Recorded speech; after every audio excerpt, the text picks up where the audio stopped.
bienvenidos a otro episodio del podcast de charlas técnicas de AWS.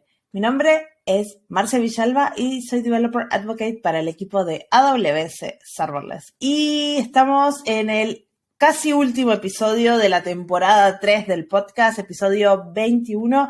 Nos queda dos más. Uno más con un invitado y después el último, después de reInvent, donde terminamos la temporada. Y si todo sale bien, vamos a tener un invitado especial en ese último episodio, así que estén atentos. Pero bueno, se viene reInvent. Si no saben lo que es nuestra conferencia más grande que hacemos en Las Vegas todos los años. Si no pueden ir, no se preocupen. Después, a las 48 horas o a los 2-3 días, van a estar subiendo la mayor parte de las sesiones a YouTube. Así que estén atentos para verlas si no pueden vernos en Vegas. Y si están en Vegas, vengan a saludarme. Voy a estar dando vueltas por ahí. Sobre todo me pueden encontrar en la expo en Serverless Expresso. Pero bueno, voy a dejar de dar promociones y le vamos a dar la bienvenida a nuestra invitada, Ara Pulido. ¿Cómo estás? Hola Marcia, ¿qué tal estás? Sí. Muy bien. Ara es Developer Advocate también, pero en Datadog. Y nos viene a contar sobre observabilidad en contenedores. Capaz, Ara, ¿nos puedes dar una pequeña introducción a quién sos y qué es Datadog? Muy bien, gracias. Pues sí, ¿quién soy? Ahora mismo estoy trabajando como Developer Advocate en Datadog. Llevo ya 3 añitos. Y en realidad esta es mi primera experiencia como Developer Advocate. Previamente he sido Engineering Manager y antes que eso Engineer. Casi toda mi carrera en temas de sistemas, mucho Linux. Estuve trabajando muchos años en Canonical, la empresa que hace Ubuntu, por ejemplo. Y un poco evolucionando un poco de temas de sistemas, me moví un poco de Linux ya más bajo nivel a temas de contenedores, a mucho Kubernetes. He estado trabajando en los últimos 5 años en temas de Kubernetes.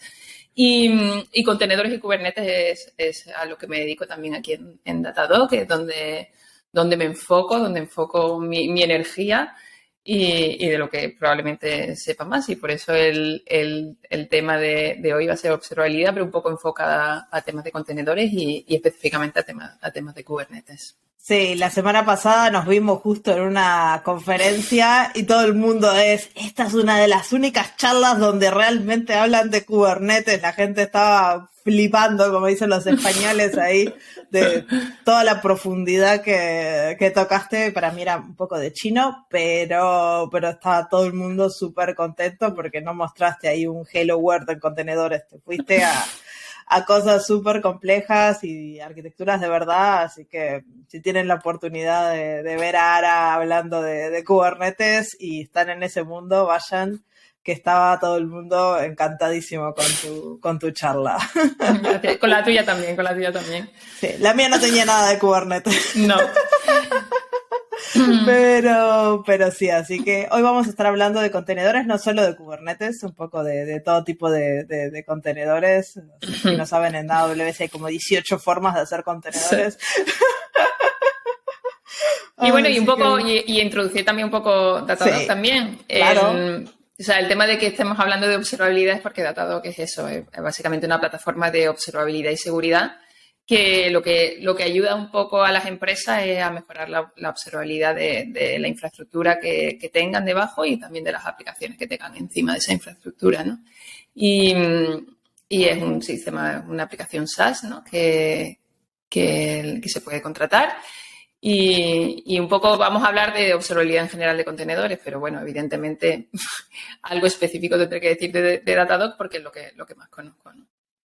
No, aparte son una empresa súper grande, recontrausada por un montón de clientes, partners de AWS, o sea, no es ahí una empresa pequeñita que arrancaron de hecho, mucho tiempo que están haciendo esto. Sí.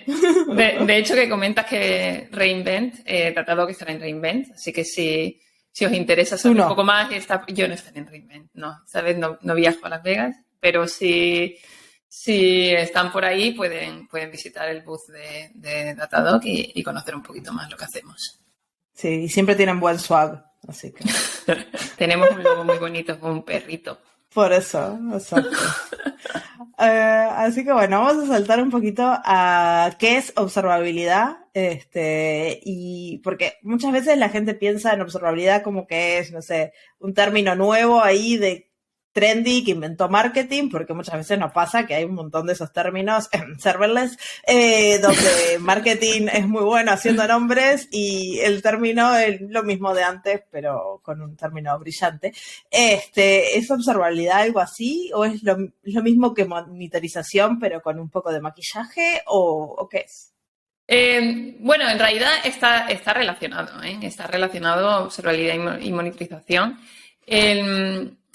En teoría, observabilidad como concepto ni siquiera viene de software, ¿no? O sea, es un concepto que el software lo ha robado un poco de la teoría de control, que es básicamente, o sea, lo definen como la capacidad de conocer los estados internos de un sistema a partir de las salidas externas de ese sistema, ¿no?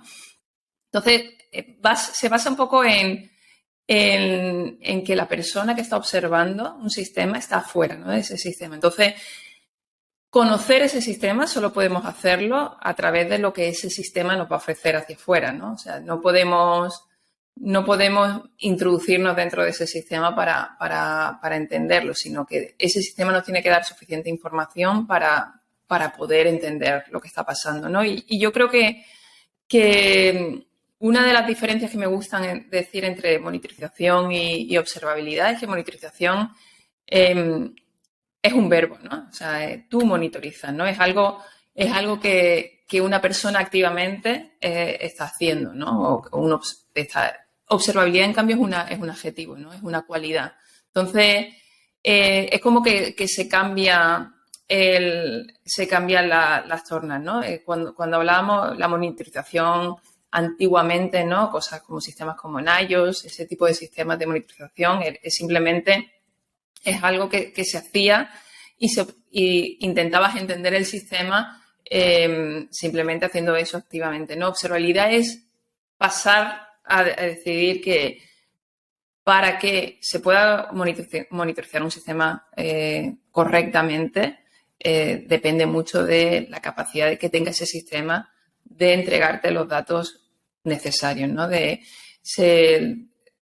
Cambiamos un poco la monitorización como algo externo a pasar como algo interno, ¿no? Es algo que tienes que ir añadiendo.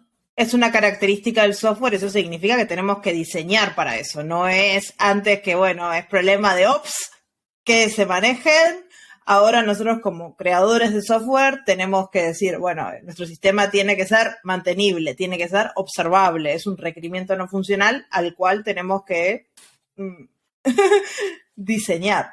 Exactamente, sí, exactamente. O sea, ya no es simplemente, como tú dices, no es una preocupación solo de ops, que le pasan una black box, ¿no? Una caja negra que no entienden y que tienen que intentar operar durante largo periodo a una cosa que se comparte, ¿no? Es una cualidad que tenemos que poner en nuestro sistema, no solo en las aplicaciones, pero sino en todo el stack, ¿no? Tenemos que ponerlo en la red, tenemos que ponerlo en la infraestructura, porque una aplicación, al fin y al cabo, es mucho más que el código y entonces pasa a ser una preocupación compartida para conseguir que en el momento que ese sistema está en producción vamos a poder entender lo que está ocurriendo con ese sistema, no solo cuando falle, que es también una diferencia con monitorización, ¿no? Monitorización, al ser una cosa tan externa, normalmente simplemente alerta cuando ya todo funciona mal y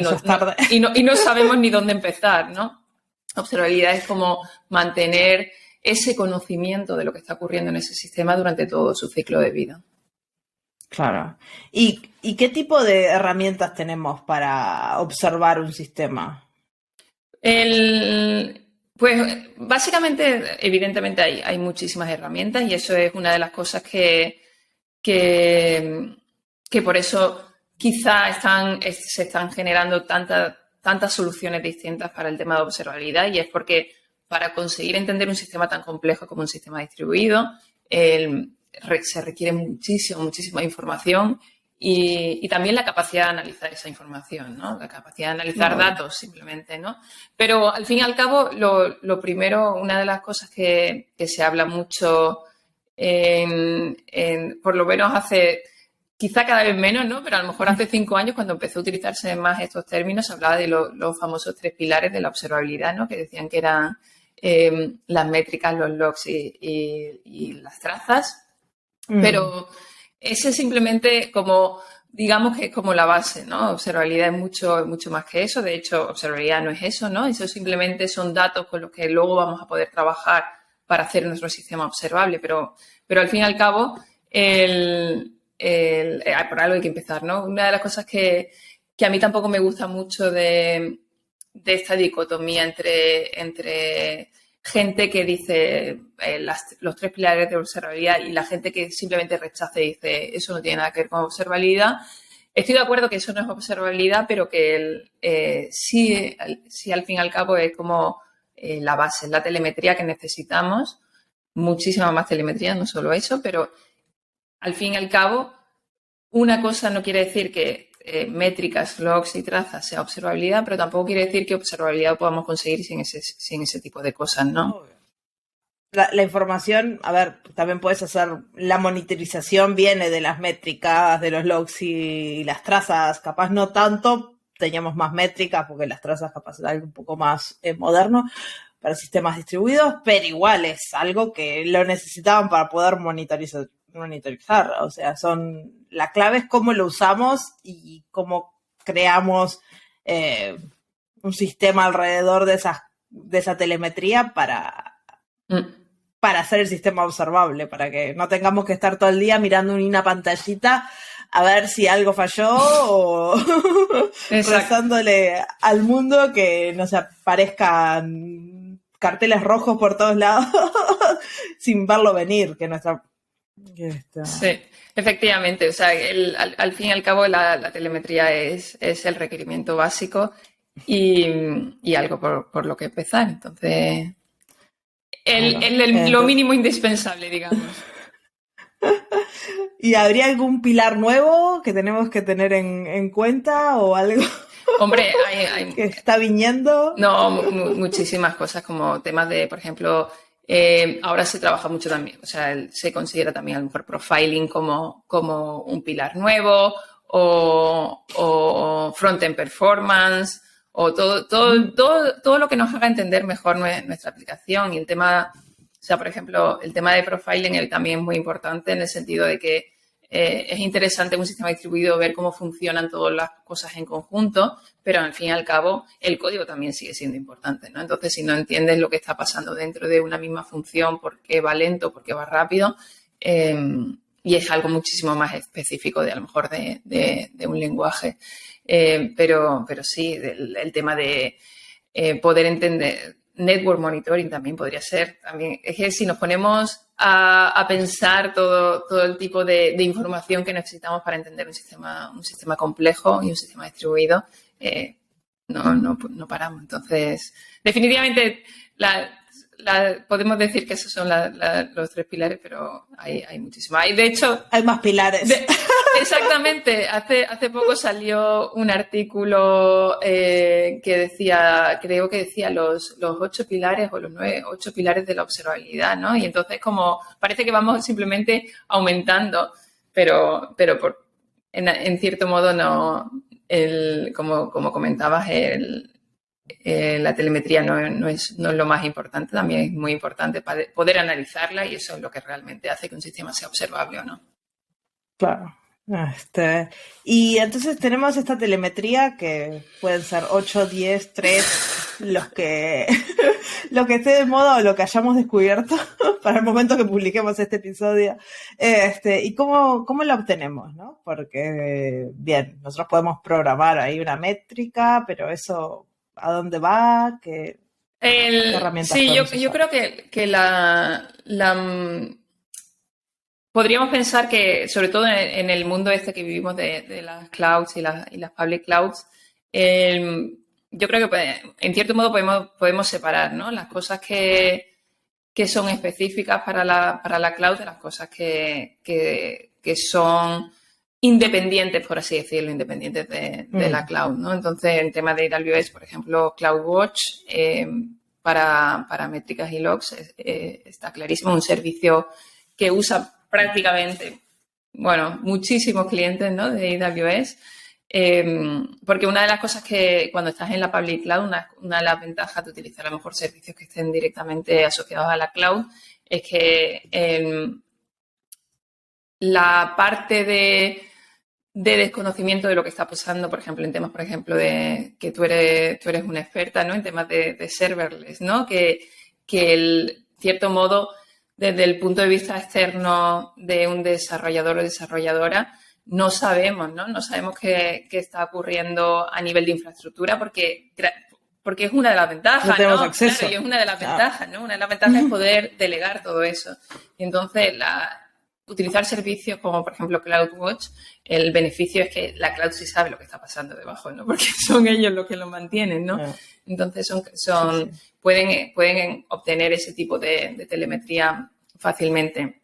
La otra parte sería utilizar un sistema externo, que la ventaja que tiene utilizar un sistema externo es que puedes utilizar el mismo sistema, no importa qué tipo, y puedes entender qué está ocurriendo, no importa el tipo de infraestructura. O sea, por ejemplo, en el caso de Datadog utiliza un agente, ¿no? Un pequeño agente que se instala en los sistemas que quieras añadir observabilidad, ¿no? Que quieras utilizar esa telemetría. Y es el mismo agente, ¿no? El mismo agente prácticamente que utilizas en una VM. Por ejemplo, se utiliza EC2 en AWS y el mismo agente que puedes utilizar en contenedores, pero containerizado, ¿no? El mismo agente a través de una Lambda Layer que utilizas en serverless. Entonces, puedes llegar a entender todo, o sea, puedes reutilizar las mismas cosas, no importa dónde esté tu infraestructura, ¿no? Claro, y todo va al mismo lugar, a tu mismo dashboard y está todo exactamente. Para consumir luego. Sí, también, evidentemente, también otra ventaja es eso, si tienes infraestructura no solo a lo mejor en una cloud, ¿no? Por ejemplo, si estás en distintas clouds o tienes parte en la cloud y parte on-premise, todo eso va a ir directamente al mismo sitio. O en diferentes cuentas de AWS o en diferentes regiones. Exactamente. Que también a veces son un challenge, incluso con CloudWatch, de poder ver todo junto. Exactamente. Sí. Y después hay un proyecto que se llama OpenTelemetry, ¿no? ¿Qué tiene que ver ese proyecto con Datadog, CloudWatch? Porque estos son propietarios, son empresas, AWS, Datadog. Sí, exactamente. El agente, por ejemplo, el agente de Datadog es software libre, ¿no? Es open source. Y uno de los motivos por los que open source es que Datadog tiene como una especie de seguridad a los clientes, que cualquier cosa que instalas en la infraestructura del cliente siempre va a ser open source, ¿no? Para que puedan auditarlo si lo necesitan, para que puedan contribuir si lo necesitan, todo eso. Pero al fin y al cabo, aunque sea open source el agente, el backend no lo es, ¿no? Y el backend es Datadog, ¿no? Y el agente de Datadog solo se puede, como es open source, si otro vendor, si otra empresa lo quiere reutilizar y cambiarlo para enviar datos también puede hacerlo, ¿no? Puede hacer un fork, es open source, puede hacer un fork y cambiarlo para reutilizarlo, ¿no? Pero al fin y al cabo es un proyecto que lo mantiene Datadog, que es específico, muy específico para Datadog, y aunque se pueda modificar, ¿no? Todo el roadmap, todo lo controla Datadog, ¿no? Con sus ventajas y sus inconvenientes, ¿no? OpenTelemetry es un proyecto que de parte de la Cloud Native Computing Foundation, o la CNCF, donde la fundación de Linux Foundation, donde está también Kubernetes, por ejemplo, y otros proyectos. Grafana, Prometheus. Ya un montón de proyectos, ¿no? Que cada vez más, ¿no? Y como parte de la CNCF se dieron cuenta, ¿no? O sea, hubo muchos trabajos, ¿no? De decir la importancia de la observabilidad, ¿no? Y el crecimiento de la observabilidad. Y como la CNCF lo que trata es de tener una estructura que sea neutral a cualquier vendor, ¿no? Pues se creó este proyecto, ¿no? Había un par de proyectos, ¿no? El OpenCensus, por ejemplo, y otro más, que eran proyectos antiguos y decidieron unirse, ¿no? Y empezar este proyecto que trata de englobar todo, ¿no? OpenTelemetry. Y lo que hace OpenTelemetry es básicamente, bueno, empieza a hacer dos cosas, ¿no? Lo primero son las librerías cuando tú quieres instrumentar una aplicación para, por ejemplo, traceo distribuido, ¿no? Que es el primer foco de OpenTelemetry. No va a ser el único, también quieren hacer logs, luego, o sea, quieren hacer métricas, pero por donde empezaron y lo que está más avanzado no es en traceo distribuido.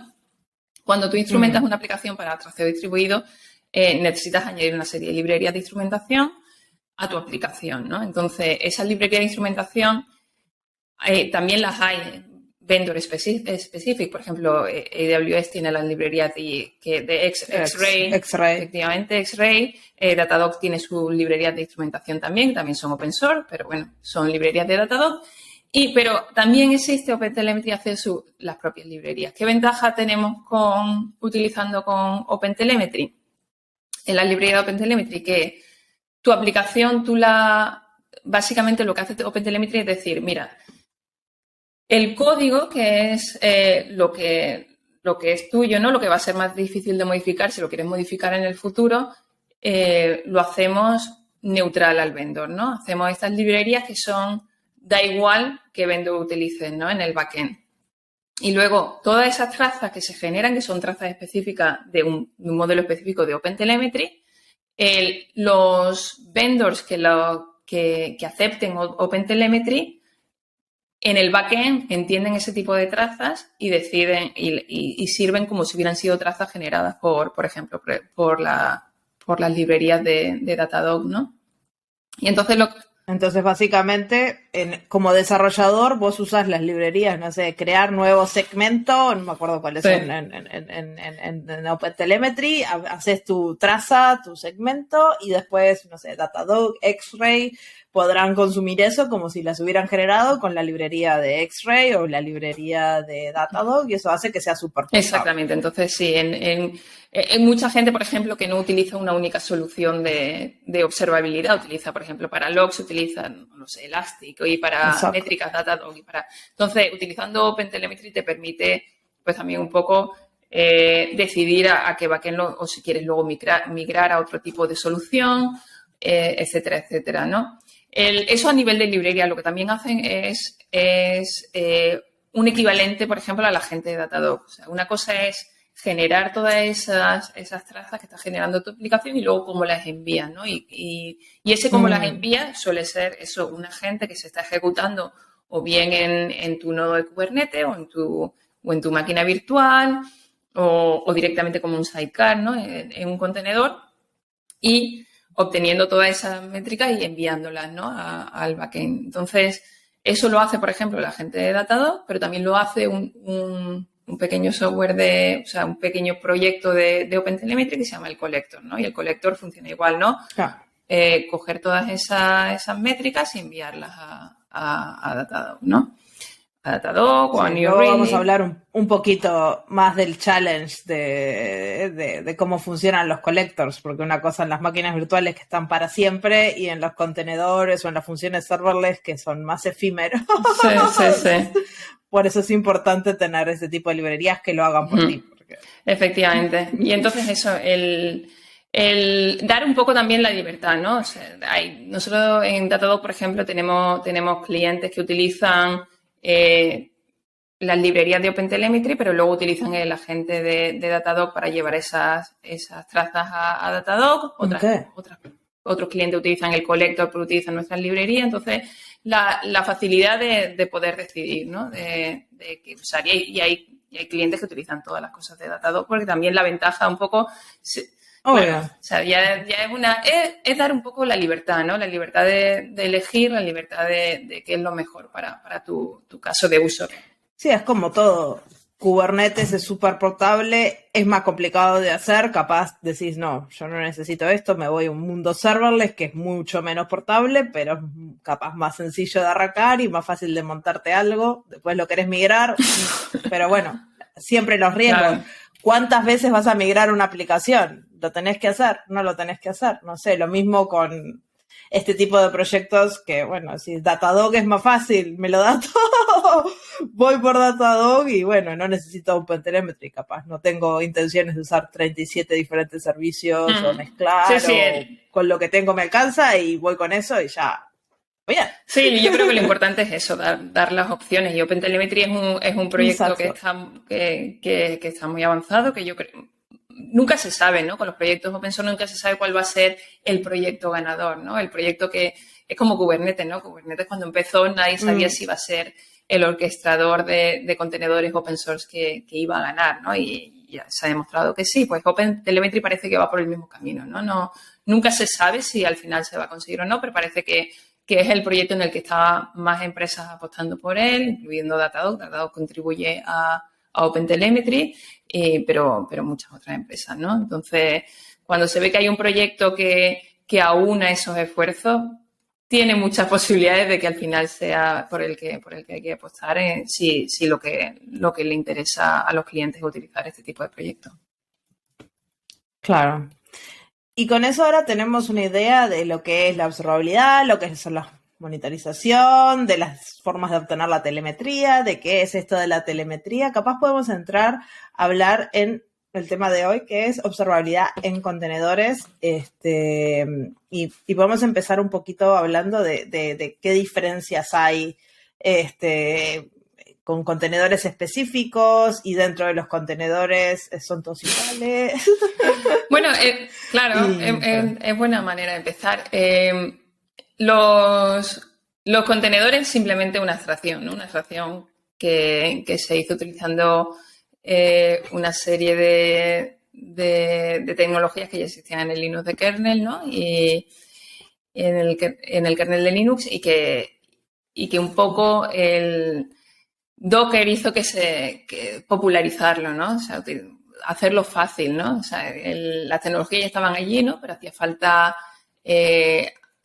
un proyecto, ¿no? Que le diera usabilidad, ¿no? Entonces, los contenedores, al fin y al cabo, es una abstracción que podríamos decir que es muy parecida dependiendo, no importa dónde la ejecuten, ¿no? Pero yo creo que una de las cosas características de los contenedores, ¿no? Es que necesitan lo que llamamos un orquestador, ¿no? Esa palabra no sé si existe en castellano, pero bueno. La podemos decir que existe a partir de orquestador, sí, yo. Pero la uso. Vale, perfecto. Y entonces un poco eso, saber dividir un poco el tipo de orquestador, ¿no? Que estamos utilizando. Y entonces entramos en temas como AWS, ¿no? Que tiene ECS, ¿no? Que es como el primer orquestador importante que tuvo AWS. O cosas que son un poco más independientes del vendor, como podemos hablar de Kubernetes, que es donde yo me muevo más fácilmente. Claro. Pero a veces esa es una división que mucha gente no la ve tan claro. Es como quién orquesta tus contenedores, ¿no? Puede ser AWS, Kubernetes y debe haber otros. Docker tenía el suyo, no sé si sigue existiendo. Docker Swarm, Nomad, hay muchas opciones, sí. Exacto, y hay otras opciones, entonces eso es algo que hace que, me imagino que la observabilidad sea un poquito distinta al fin de cuentas, o que los contenedores se comporten un poquito diferente. Entonces, ¿y qué diferencias hay mayoritariamente en el mundo? Vamos a hablar de AWS y de Kubernetes, porque así no nos metemos en otras tierras, entre estos dos mundos, como desde el punto de vista de la observabilidad, o si encontrás algo súper importante. Sí, en el caso, por ejemplo, en el caso y voy a hablar un poco de cómo lo hace Datadog, pero para otro vendor seguramente será muy parecido. En el caso podemos decir que existen. Puede haber más, puede ser, podemos hablar de AWS Batch, pero no. O sea, si lo más importante yo diría que serían ECS, que está dividido también a su vez en dónde ejecutes esos contenedores, si manejas tus propios VM, ¿no? ECS en EC2 o ECS en Fargate. Y luego Kubernetes, y en Kubernetes también podemos hablar de dos tipos distintos, ¿no? El Kubernetes que tú gestionas el control plane, ¿no? Donde gestionas todos los componentes del orquestador, o lo que se llama comúnmente como, claro, gestionado. Managed Kubernetes, ¿no? Que lo gestiona la cloud, en este caso, en el caso de AWS, cosas como EKS, ¿no? Y un poco eso, ¿no? El dividir un poco yo creo que los mundos en el tema de observabilidad se dividen más en Kubernetes y no Kubernetes, más que otra cosa, ¿no? Porque Kubernetes, aunque sea Managed Kubernetes en la cloud, es muy parecido, ¿no? O sea, el tipo de cosas que tienes que hacer son muy parecidos. En el caso de temas de ECS, en EC2 o Fargate, por ejemplo, en el caso de Datadog, las diferencias son, por ejemplo, que en el caso de ECS on EC2, lo que hacemos es crear una task nueva con el agente que aseguramos que está en todos los nodos, lo instalas dentro como un contenedor en todos los nodos que tengas, ¿no? En todas las instancias. Y en el caso de Fargate, como no podemos conocer qué instancias va a haber, porque tampoco las manejamos, lo hacemos como un sidecar, ¿no? Dentro de la task que creas para tu contenedor, creas un contenedor nuevo para Datadog y de esa manera estamos teniendo métrica. Aparte de eso, también utilizamos como partners que Datadog es de AWS, se puedes integrar todas las métricas de CloudWatch, las puedes integrar directamente en Datadog. Claro, así que si estás usando Fargate, que ya genera un montón de métricas automáticamente, ya lo puedes consumir directamente. Sí, haces un poco las dos cosas, ¿no? Utilizas las métricas de CloudWatch, pero también utilizas las métricas que tengas de Datadog. Y en el caso de Kubernetes, pues funciona muy, muy parecido si es Managed Kubernetes o no. En nuestro caso, lo que hacemos es el agente de Datadog se ejecuta como lo que se conoce en Kubernetes como un daemon set, que básicamente, si no estáis, un daemon set en Kubernetes quiere decir que... Explícale a tu mamá qué es un daemon set, o sea, yo. Pues un daemon set, en Kubernetes hay distintos tipos de deployment, ¿no? Uno de ellos es un daemon set, que básicamente lo que hace es que el orquestador de Kubernetes, ¿no?, asegura que va a haber al menos una instancia de ese contenedor en todos los nodos de tu clúster, ¿no? Entonces, si, por ejemplo, necesitas incrementar el número de nodos en tu clase porque necesitas más capacidad, automáticamente, a la vez que creas un nodo nuevo, esa aplicación que tiene que ejecutarse en todos los nodos porque es parte de un daemon set, se ejecuta automáticamente. Con eso te aseguras que todos los nodos de tu clúster, y no solo todos los nodos de tu clúster, sino todas las aplicaciones que están ejecutándose en esos nodos, están monitorizadas correctamente, ¿no? Entonces, por ejemplo, cuando es Kubernetes con Fargate, eso cuando ya genera una instancia, ya automáticamente lo levanta. Kubernetes con Fargate, sí. Se puede. Sí se puede. Eso no lo he probado, ¿eh? No lo he probado Kubernetes con Fargate. No sé, pero ya te digo, hay 18 formas de hacer contenedores en AWS. Pero sí, Kubernetes con Fargate. Yo tampoco lo he probado. Yo no he probado nada de Kubernetes. Es un mundo muy oscuro. Me da mucho miedo.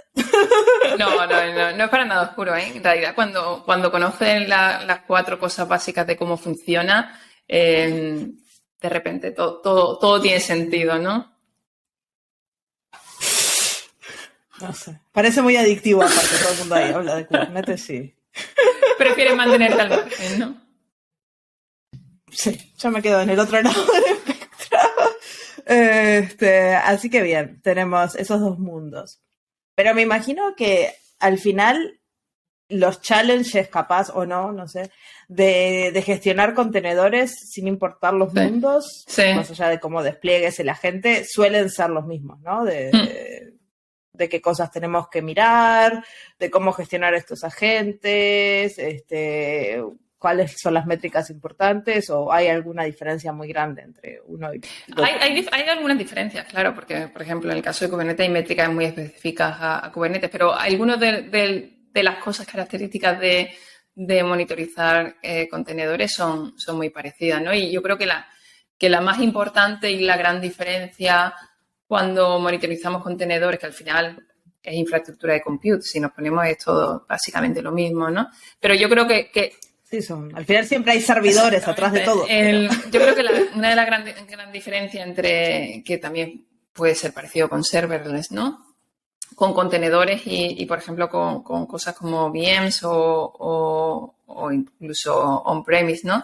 Es que un contenedor puede desaparecer en cualquier momento, no es algo... Y la diferencia es que con una VM que también puede desaparecer, puedes destruir, puedes hacer escalado horizontal, puedes hacer lo mismo, pero en realidad el modelo mental de una VM es que va a estar en el tiempo, no va a durar en el tiempo y por lo tanto puedes asumir ciertas cosas que con un contenedor no puedes asumir, ¿no? Un contenedor, una de las ventajas que tiene, por ejemplo, en el caso de una orquestación de contenedores, sea del tipo que sea, dónde se ejecuta ese contenedor es totalmente fuera de tu control, ¿no? Y entonces, si el orquestador decide que este contenedor que está feliz ejecutándose totalmente healthy, que no le pasa absolutamente nada, pero que de repente el orquestador decide, por el motivo que sea, que puede haber muchos, ¿no? Moverlo a otro nodo distinto, ¿no? Que en realidad no es moverlo, porque ese contenedor desaparece, ¿no? Pero decidir que ese concepto de que ese contenedor está ejecutándose en un nodo específico, él decide matarlo y volver a hacer otro contenedor parecido en otro nodo totalmente distinto, porque necesita capacidad en ese nodo, porque ha habido algún problema. Entonces, de repente, ese control de cuándo las cosas se empiezan a ejecutar o cuándo se terminan de ejecutar ya está totalmente fuera de tu control, ¿no? Y determina un poco el tipo de cosas que puedes hacer o cómo las tienes que hacer, ¿no? En el caso de, por ejemplo, de cómo enviar ese tipo de telemetría, no las puedes depender totalmente del contenedor, porque el contenedor puede morir en cualquier momento, ¿no? Sí, eso es lo que hablábamos al principio del collector, de ese agente que está corriendo y enviando Claro. la telemetría. ¿Cómo se hace? Por ejemplo, en serverless, como nosotros no sabemos cuándo la función va a terminar, estamos todo el tiempo enviando la telemetría. No es que esperamos que se acabe algo, no, es que está enviando porque la función puede fallar en cualquier momento y después que termina esa función, por cualquier razón, ya sea un error, que es que uno podría decir, bueno, lo hacemos al final, cuando estamos cerrados. No, pero si falla, la función se acabó el ambiente de ejecución, se cambió todo y chao. Y la telemetría te quedó ahí y desapareció. Entonces tenés que estar enviándola constantemente para que no... ¿Cómo se llamaba? No sé si te acuerdas cómo se llama el servicio que creó, cambiando un poco de tema, pero ahora que lo has comentado, no, el tema en AWS Lambda, el servicio para partners que podrían utilizar para limpiar una función una vez que se había terminado. Lo pondremos lo miraremos y lo pondremos en los enlaces porque también es muy interesante, ¿no? Cambiando ya del contenedor al serverless, pero un poco con esa idea, ¿no? De cosas que pueden destruirse hace aproximadamente un año. Sí, tenemos todo lo que son las extensiones, por ejemplo. Eso. Ahí va. Que no es solo para la limpieza, pero es como corre, es una de las formas que hacemos la telemetría. Por ejemplo, usamos con OpenTelemetry, vos agregas la extensión de OpenTelemetry y eso está que puede, claro, atrás ejecutando y enviando todo la información. Y de esa forma los partners lo pueden extender y controlan un poco más el ciclo de vida. Pero si la función falla... La función falla. Bueno, pero ha sido un avance, porque, por ejemplo, en la parte de serverless, por ejemplo, Datadog tenía que hacer muchos truquitos para eso, para enviar la telemetría, etcétera, etcétera. Y parte, no todo, pero mucha parte de esos hacks, ¿no? De intentar adelantarse a las cosas que pueden ir mal, se han podido delegar mucho una vez que se han creado las extensiones. Entonces, sí. Obvio, y aparte es como otro hilo de ejecución donde controla la extensión, no el programador, porque claro, en una función lambda estamos hablando de tema totalmente, no tenés hilos, o sea, está la ejecución esa que está ahí, entonces si el programador no lo implementa,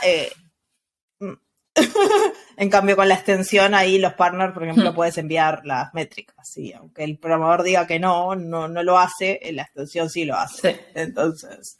Se va avanzando. Hay cosas que... Pero a mí lo que me encanta de este tipo de mundo de los serverless, contenedores, etcétera, es la innovación, ¿no? Que las cosas que parecían que eran un blocker, ¿no? Que no había manera de solucionarlas, luego al final ves cómo se va innovando y se va mejorando, ¿no? Todo eso. Sí, obvio, eso a medida que los clientes se van diciendo, necesito esto. Y ahí los desarrolladores se rascan la cabeza y ¿cómo implementamos esto? Y les puede traer alguna vuelta.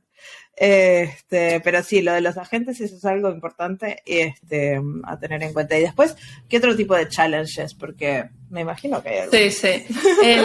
Una de las cosas por las que a pesar de que el contenedor en sí, o sea, yo creo que el cambio de paradigma, también parecido con serverless, ¿no? El cambio de paradigma es la unidad de ejecución ya no es tan importante, ¿no? Que sea este contenedor precisamente ejecutándose en este nodo, que sea otro cualquiera, ya no tiene sentido, porque además, evidentemente, la idea de cambiar a contenedores también es poder hacer cosas como escalado horizontal, tener varias instancias, todas las que quieras, reducir, ampliar, con una facilidad y con una rapidez, ¿no? Entonces, yo creo que a nivel de lo que es importante para los clientes, ¿no? Pasamos de controlar lo que pasa exactamente en un contenedor a lo que pasa en el servicio, ¿no? En el servicio cambiamos de objetivo, ¿no? Lo más importante es el servicio en sí y lo que los clientes están experimentando con ese servicio, más allá de un contenedor particular. Si un contenedor está fallando particularmente, pero tus clientes no se están enterando, ¿no? Porque el resto de los contenedores funcionan bien, tampoco es tan importante, ¿no? Pero yo creo que cosas que son más específicas para que suelen normalmente preocuparnos más a nivel de VMs, ¿no? Como el uso de CPU, el uso de memoria, también son importantes de entenderlo en un contenedor, aunque no conlleven un riesgo tan grande para la experiencia de usuario, ¿no? Pero yo creo que uno de los grandes challenges de los contenedores, una cosa que normalmente se llama right sizing, ¿no?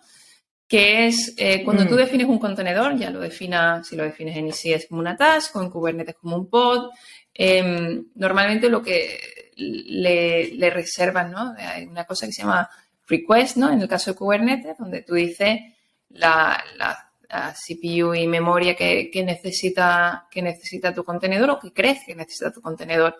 Y aunque no va a determinar mucho si tu contenedor se puede pasar o no, porque luego puede pasarse de ese número, es muy importante a nivel, por ejemplo, de costes, ¿no? O sea, en el caso de Kubernetes, la manera que funciona cuando tú haces un request de CPU y memoria para tu contenedor, en cierta manera, un componente de Kubernetes que se llama el scheduler, que es como quien elige dónde poner tu contenedor, ¿no? Dónde poner tu pod en este caso, de alguna manera reserva esa capacidad, ¿no? Entonces, esa capacidad que tú has pedido, aunque no la necesites, va a hacer que ese nodo esté prácticamente vacío. O sea, por poner un ejemplo, ¿por qué right sizing es tan importante? Si tú tienes simplemente, por ejemplo, un contenedor que solo tiene un nodo, o sea, un cluster que solo tiene un nodo, para poner un ejemplo sencillo, ¿no?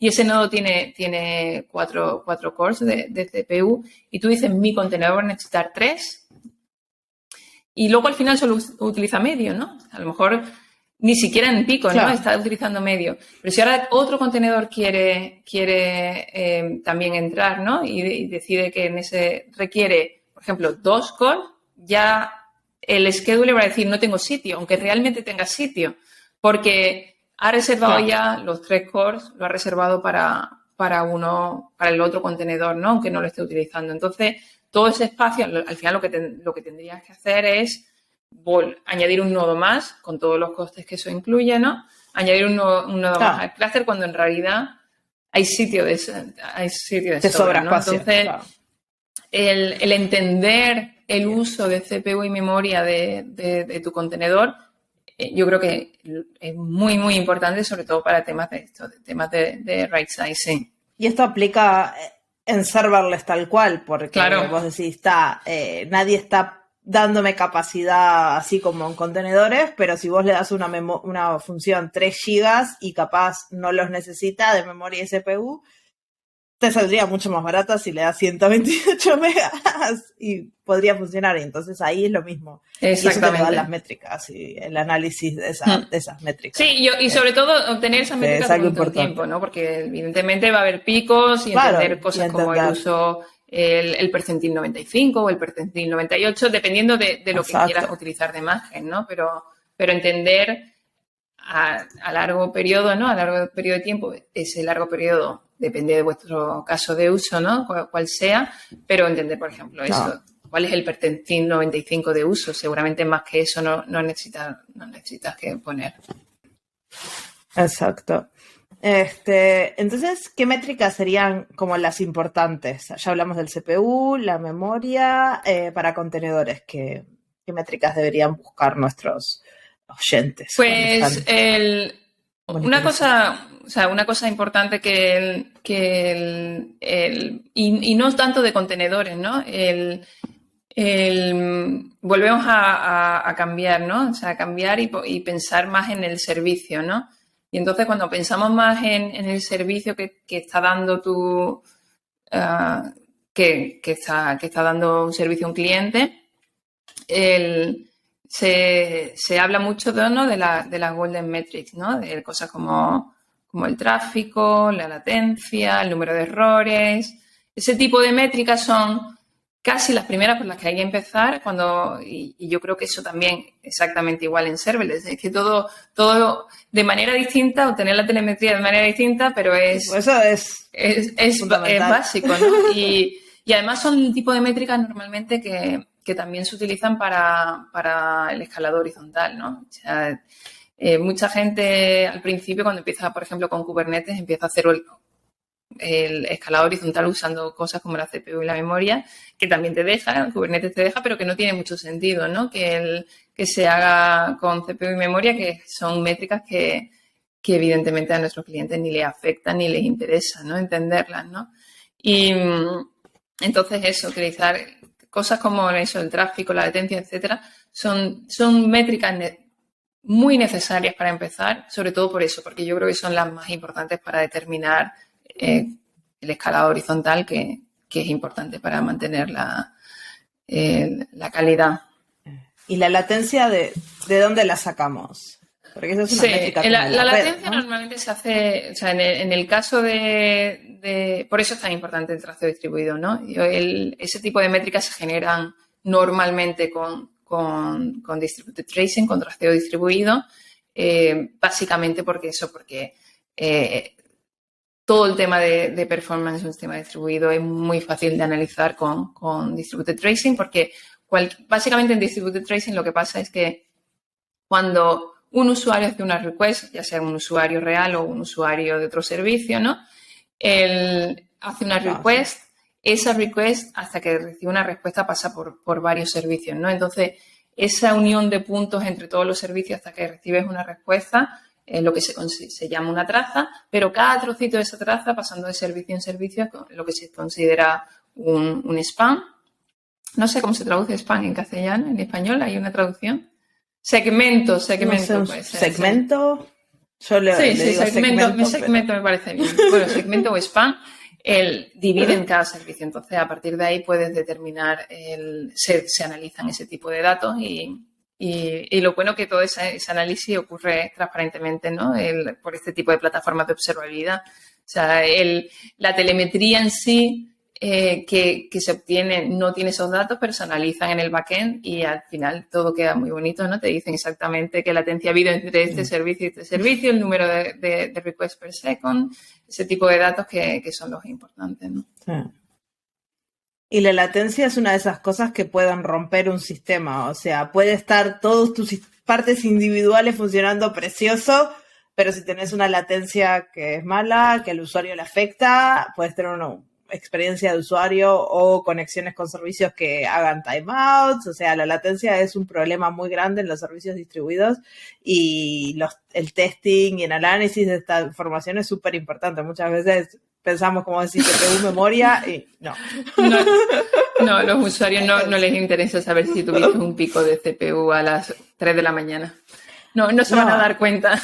Incluso las conectividades entre servicios, o sea, la cantidad de timeouts que puedes tener cuando se empiezan a incrementar la latencia a ciertos niveles y a veces no te das cuenta porque mandas un paquete, llega bien, pero cuando tenés una carga grande de paquetes, cómo se procesan, cómo se gestionan, esos dos números de tráfico y latencia son muy interesantes. Y después tenemos métricas de negocios, ¿no? Es algo que a ustedes les parecen importantes también para que la gente tenga en cuenta, aparte de las métricas de la red. De las sí, sin duda. Una de las cosas que desde Datadog intentamos decir a nuestros clientes, ¿no? Es que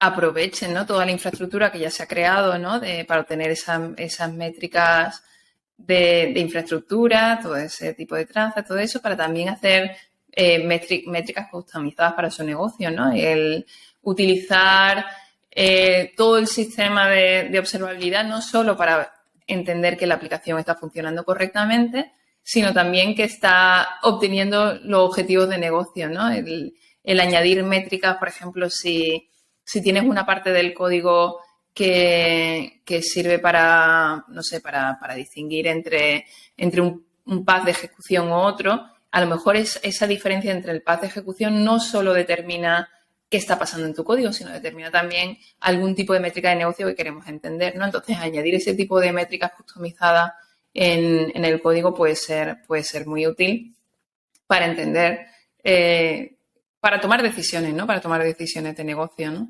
Y esto también se puede hacer a través de otro tipo de telemetría, ¿no? Como es el Real User Monitoring, ¿no? Que te permite también tener métricas relacionadas con el frontend, ¿no? Si el frontend ya sea una web o sea una aplicación móvil, ¿no? Que te diga exactamente, pues, dónde están clicando tus usuarios, dónde se pierde el funnel, ¿no? De dónde dejan de interactuar, etcétera, etcétera. Claro, eso está claramente relacionado muchas veces con el negocio, con la parte de diseño, con la parte de... Sí, y una pregunta. Por ejemplo, trabajando con arquitecturas orientadas a eventos, donde la latencia ya no es tan capaz importante, son eventos asíncronos, todo fluye como gatos locos por ahí haciendo cosas. ¿Cómo es el tema de la observabilidad en ese tipo de aplicaciones? Porque lo podemos hacer con contenedores, con serverless, es todo altamente asíncrono. ¿Cómo sabemos que algo funciona o no funciona? Estamos hablando de nuestra aplicación, ¿no? Porque puede ser que las métricas de CPU, memoria, esté todo precioso, la latencia no es algo que capaz nos importa mucho, ¿no? Está todo distribuido, pero ¿cómo sabemos que el usuario final, cuando va a nuestro sistema, va a recibir su correo, su orden ha sido procesada y después, no sé, nuestro centro de gestión de órdenes empieza... ¿Cómo tenemos esa seguridad? Porque ahí es cuando se empiezan a complicar. En el tema, o sea, ya cambiamos de métricas, ¿no? En el tema cambiamos ya a temas de throughput, ¿no? Cambiamos a temas de saturación. O sea, son métricas que ya cambiamos a otro tipo de métricas, ¿no? Sobre todo en sistemas como, yo qué sé, en sistemas de Kafka, como Kafka, por ejemplo, ¿no? Entonces, monitorizas ese tipo de sistemas en el que te marcas unos objetivos de throughput, haces alertas cuando un sistema está saturado, ya cambia un poco más eso, como comentan, ¿no? La latencia, ¿no? Sí, pero más el tema de obtener otro tipo de métricas que siguen siendo importantes, ¿no? Pero que son distintas, ¿no?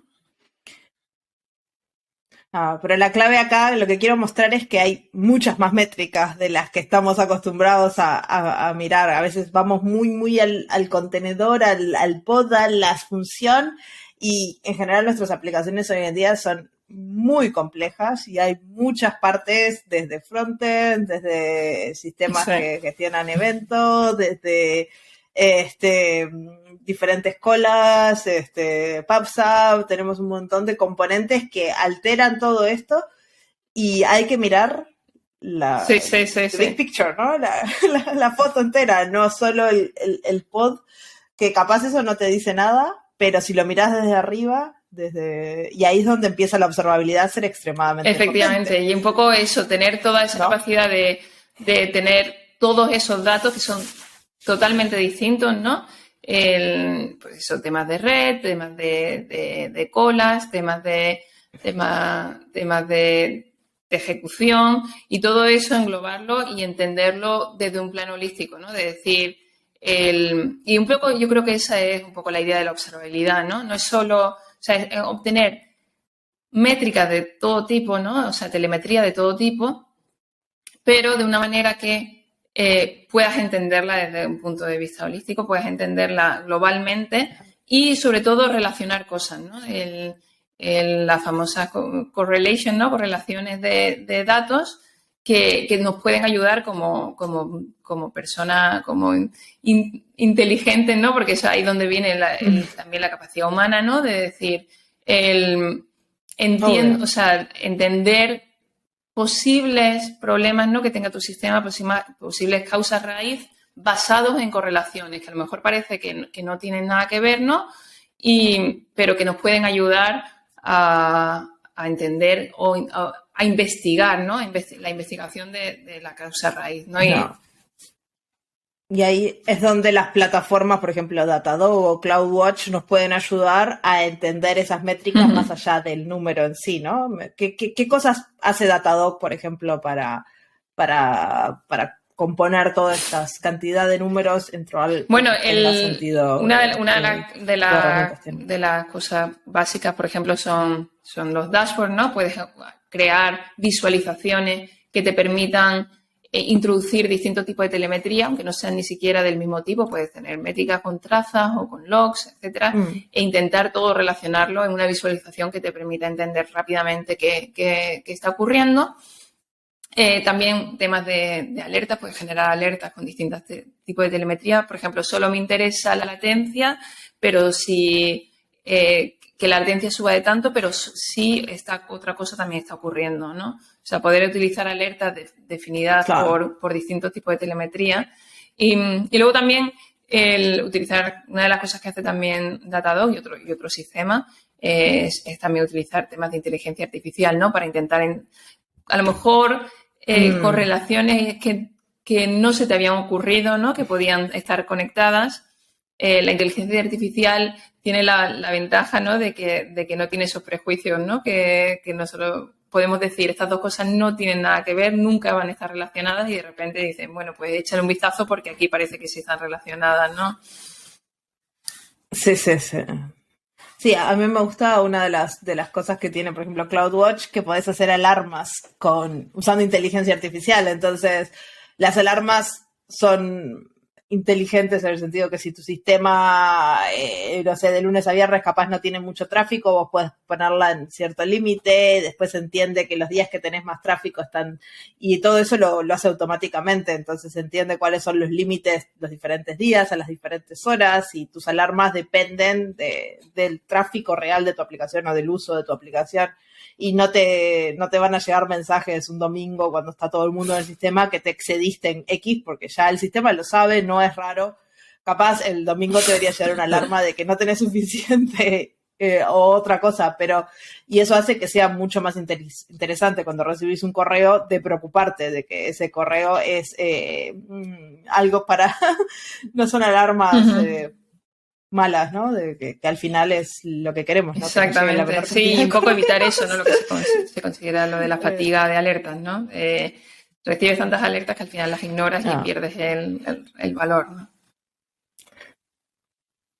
Exacto. Y para terminar este episodio, me gustaría que le cuentes a la gente que nos está escuchando cómo puede arrancar con Datadog, qué cosas ofrece. Así, si a alguien le interesa ir y luchar y aprender muy bien. más. Pues Datadog tiene un trial de 14 días, es muy fácil de obtener en nuestra web, que es datadoghq.com. Y luego otra cosa que también recomendaría mucho a la gente que todavía, antes de incluso empezar un trial, que quiera jugar un poco con la plataforma, a ver qué cosas puede ofrecer, recomendaría mucho nuestro sistema de aprendizaje, que es nuestro centro de aprendizaje, que está en learn. Perfecto, datadoghq.com.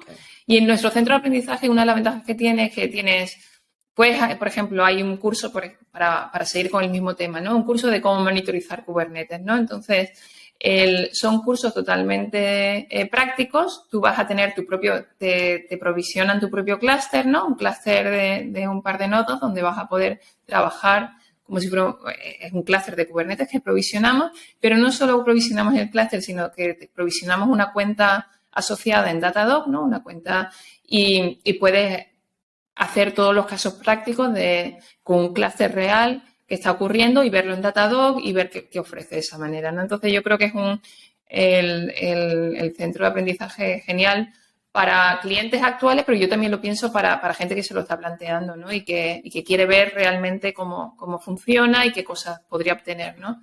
Entonces, algo que también. Claro, está bueno eso de que provisionen todo, así no gastan el trial, pueden ir a aprender, jugar con eso y después cuando ya se sienten un poco más que entiendan la plataforma, van, hacen el trial con sus datos o con sus aplicaciones, ya sabiendo lo que están buscando, no tienen por qué gastar días en aprender. Eso lo hacen en el centro de aprendizaje. Y también les voy a dejar en la cajita de descripción tu correo, bueno, tus redes sociales, lo que nos quieras compartir, para si la gente quiere ponerse en contacto contigo. Perfecto. Yo siempre encantada, me encanta contestar preguntas, sobre todo relacionadas con contenedores y observabilidad, o sea que encantada. En Twitter tengo los mensajes directos abiertos, mi correo también está disponible, así que para lo que haga falta. Genial. Así la gente sabe a dónde ir a hacer las preguntas, porque si me vienen a preguntar a mí de contenedores y observabilidad, les voy a mirar y decir, ¡Ara! Así, Marcia. Bueno, muchísimas gracias por venir y contarnos todo esto, súper interesante. Aprendí cosas de Kubernetes, pero todavía no voy a entrar en eso. Seguiré intentando. Habrá que seguir intentándolo. Bueno, gracias a la audiencia por escuchar hasta el final. Nos vemos en 2 semanas con otro episodio del podcast de Charlas Técnicas. Chao, chao.